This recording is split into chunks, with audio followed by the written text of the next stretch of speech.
There are moments that divide your life into before and after, not the dramatic ones you see coming, like a car accident or a diagnosis. The ones that split you open are always quiet. A door left slightly open, a sentence spoken in the easy confidence of a woman who believes she is completely alone.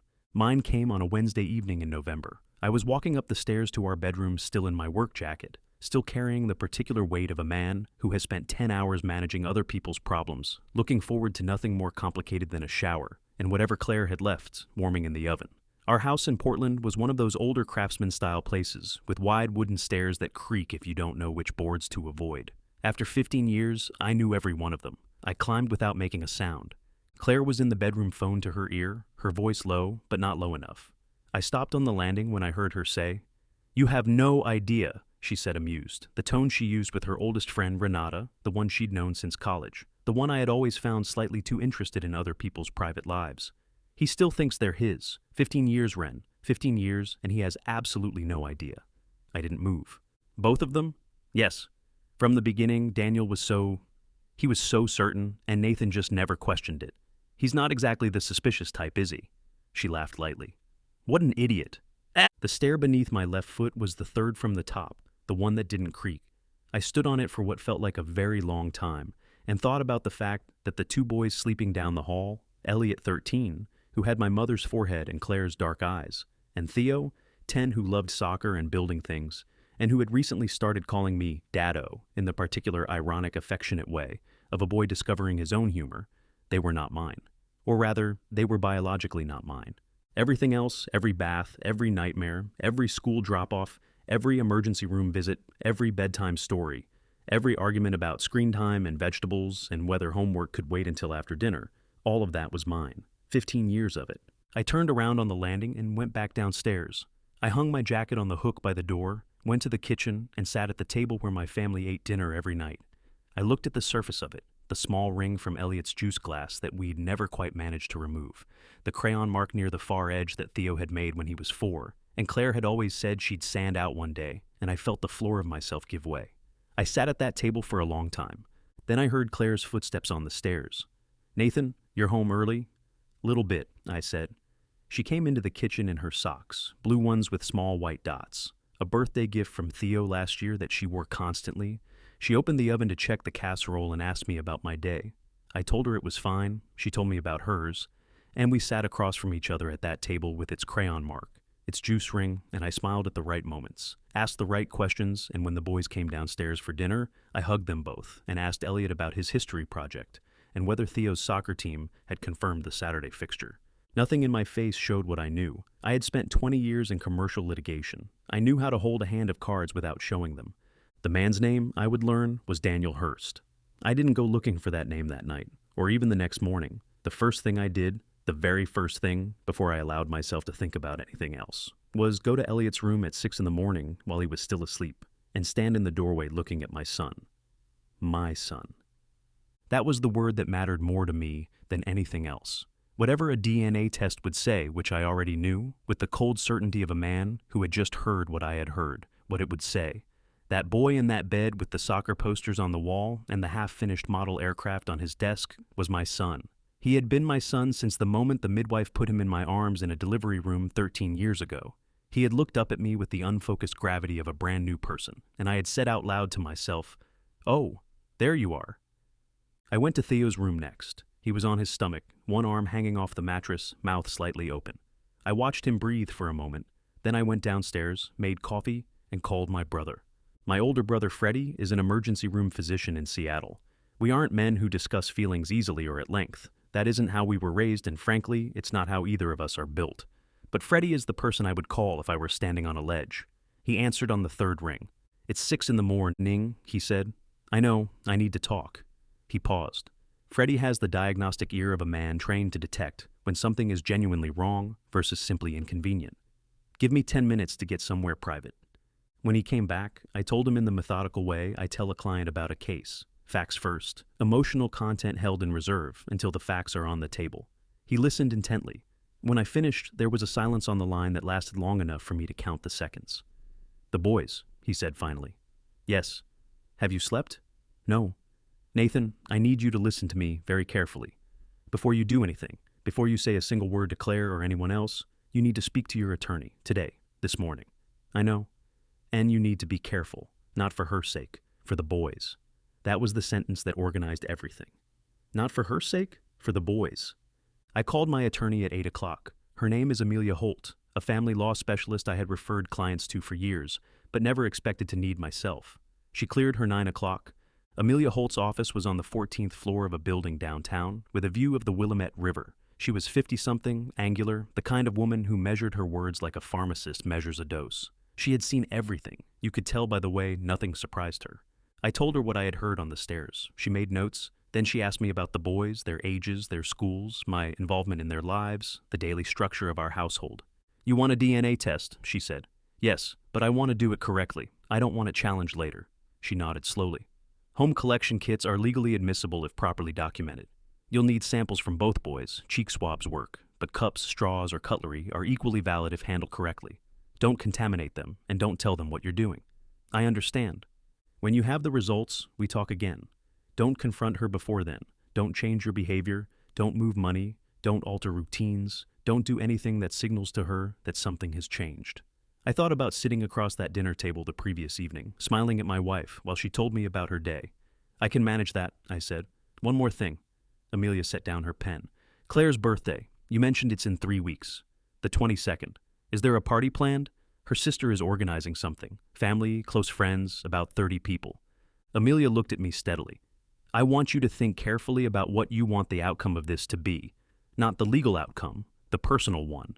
Because that will determine the strategy. I looked out at the river. The water was moving fast, gray-green in the November light. I want her to feel what I felt on those stairs, I said.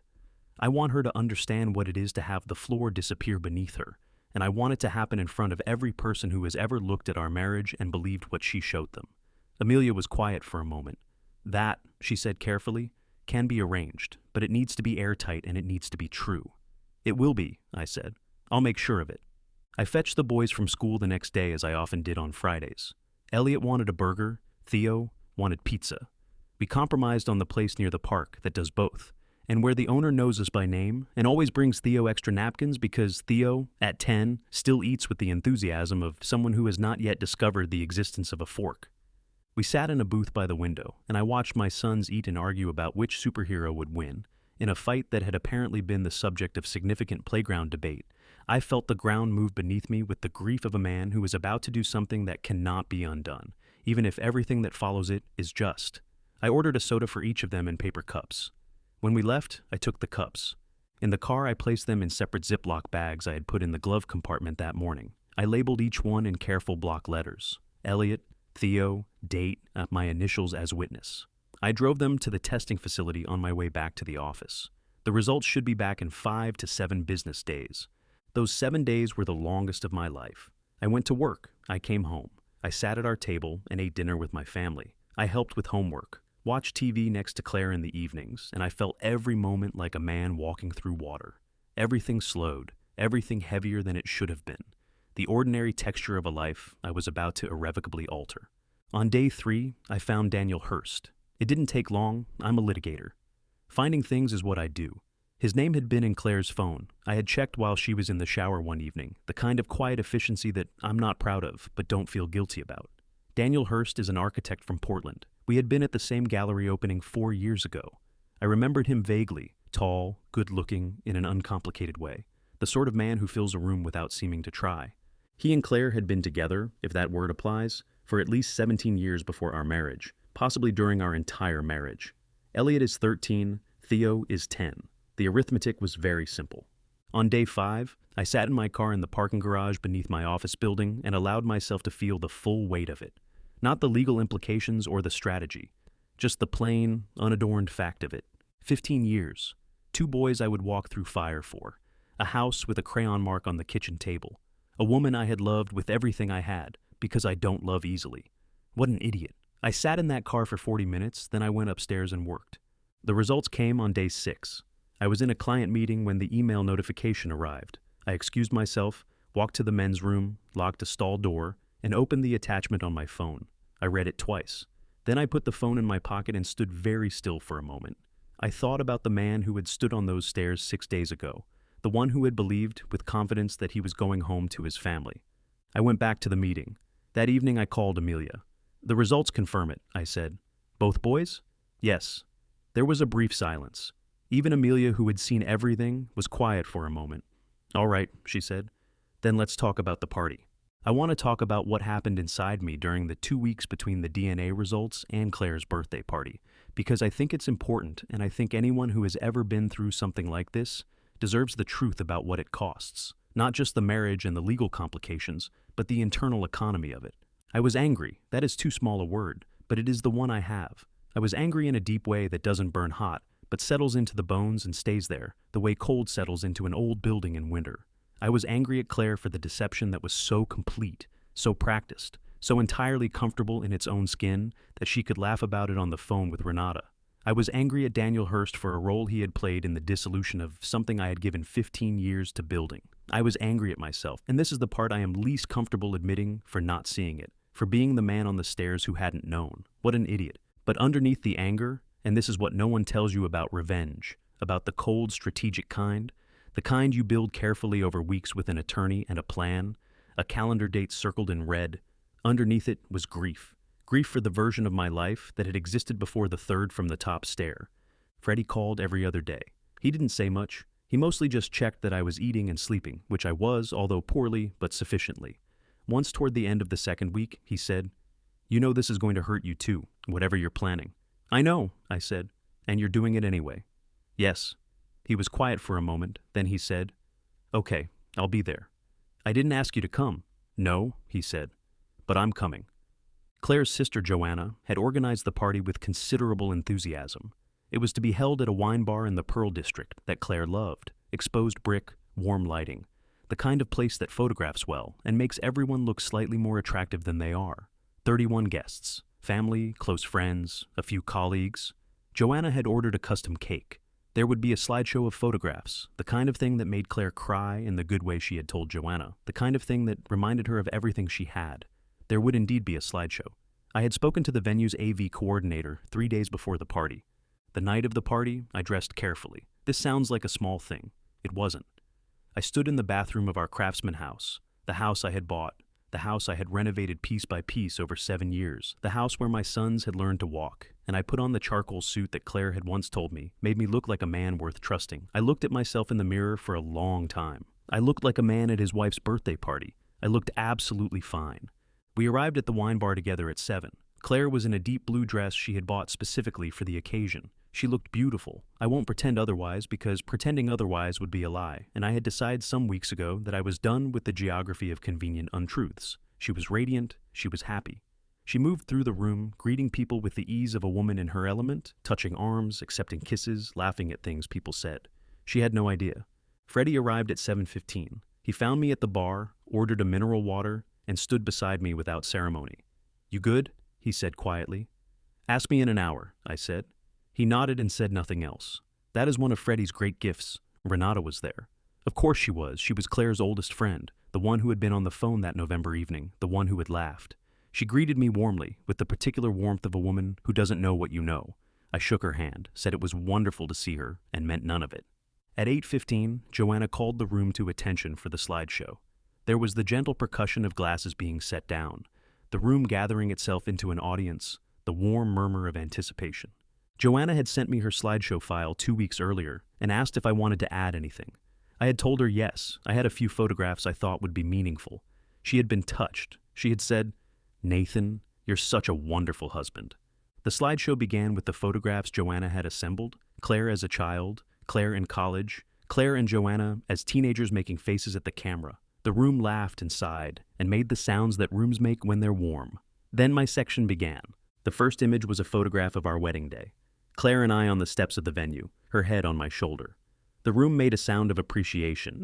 The second was a photograph of Elliot the day he was born, red-faced, squinting, monumental, and then Theo at his birth. Same expression, same monumental arrival. The room made another sound. Someone said, "aw," in the way that people do. And then the third image appeared. It wasn't a photograph. It was a document. The header of a genetic testing laboratory with 3 names, mine, Elliot's and Theo's, a probability table, the language of certainty.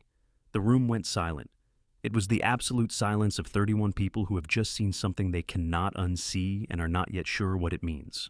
I had one more slide. The last image was a text exchange. Claire's number at the top. I had Amelia verify the records, had them authenticated, had done everything correctly, and a thread between Claire and Daniel Hurst spanning 14 years. Enough to establish what had existed. Enough to answer the question the DNA results had raised. No more than that. I had been careful. I'm always careful. The silence held for what felt like a very long time. Then I heard Claire. "Nathan." Her voice came from across the room. I turned to look at her. The color had left her face entirely. She was standing very still in her blue dress in the warm light of the wine bar. She looked like a woman who had just understood what it feels like to have a floor disappear. "Nathan, please." I had thought about what I would say in this moment for 2 weeks. I'd written it down and crossed it out and written it again. In the end, when the moment arrived, it was simpler than anything I had prepared. I said, "Happy birthday, Claire." Then I picked up my jacket from the back of my chair, and I walked to Freddie, who was standing by the door with his coat already on, and we left. I won't pretend the aftermath was clean. It wasn't. Nothing about this kind of thing is clean. The boys didn't know what had happened at the party. They had been with Claire's mother that evening, and by the time the story reached them, we had both had the conversation with our respective attorneys about how to manage what they were told and when. Children aren't chess pieces. Whatever had happened between Claire and me, Elliot and Theo weren't casualties to be arranged on a board. Amelia was firm about that. I was in agreement. I moved out of the house 2 days after the party into a rental apartment on the other side of the city. A clean, minimalist place that felt nothing like the Craftsman house, which I had chosen for exactly that reason. I needed to not be surrounded by the architecture of the life I was dismantling. Claire tried to call me 17 times in the first 3 days. I didn't answer any of them. On the 4th day, she sent a message through our attorneys, the formal beginning of what would become 6 months of legal proceedings, and that was the channel through which everything necessary was communicated from that point forward. There was one exception. About a month after the party, she appeared at my office. She didn't come upstairs because she knew security would stop her there. She waited in the lobby where she sat in one of the chairs near the entrance. My assistant called me to warn me, so I went down. She looked as though she hadn't slept in weeks. She probably hadn't.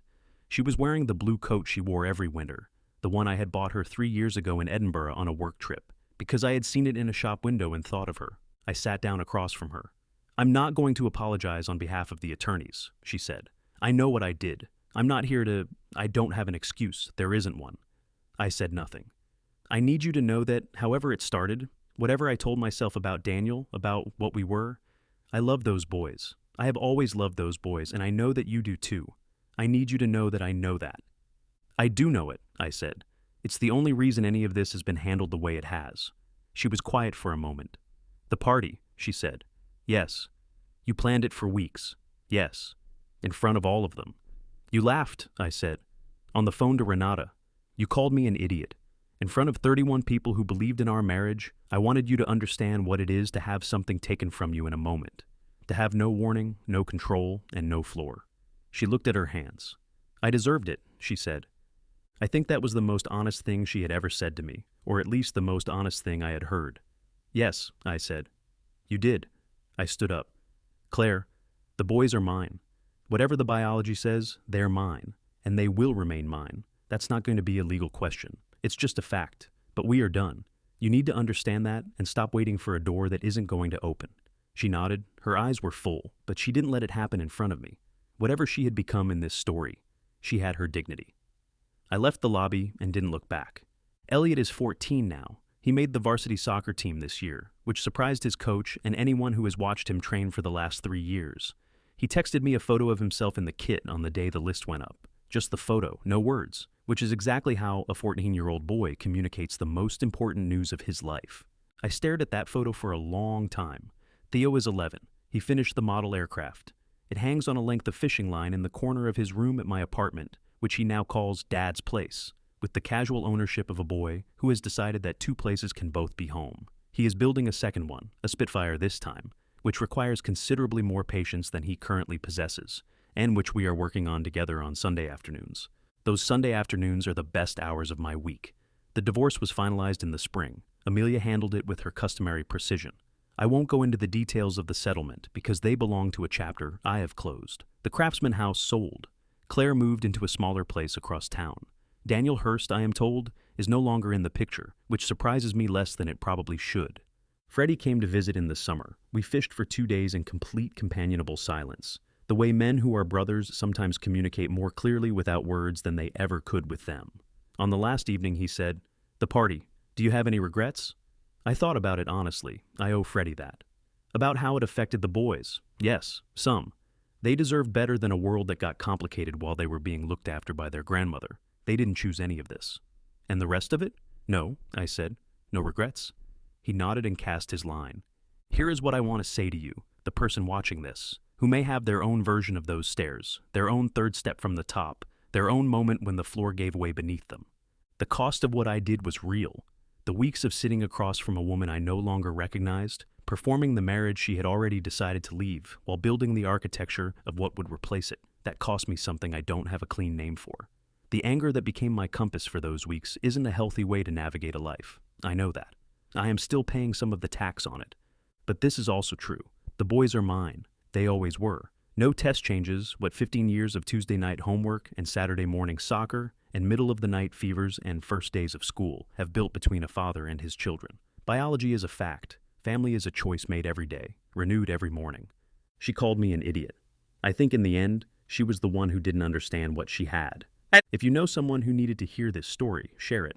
If it found you at the right moment, leave a comment below and let this community know. And if you're new here, welcome to Story Junkie. We tell the stories that need to be told. Subscribe, hit the notification bell because the next one is coming and it is always worth the wait. Take care and God bless.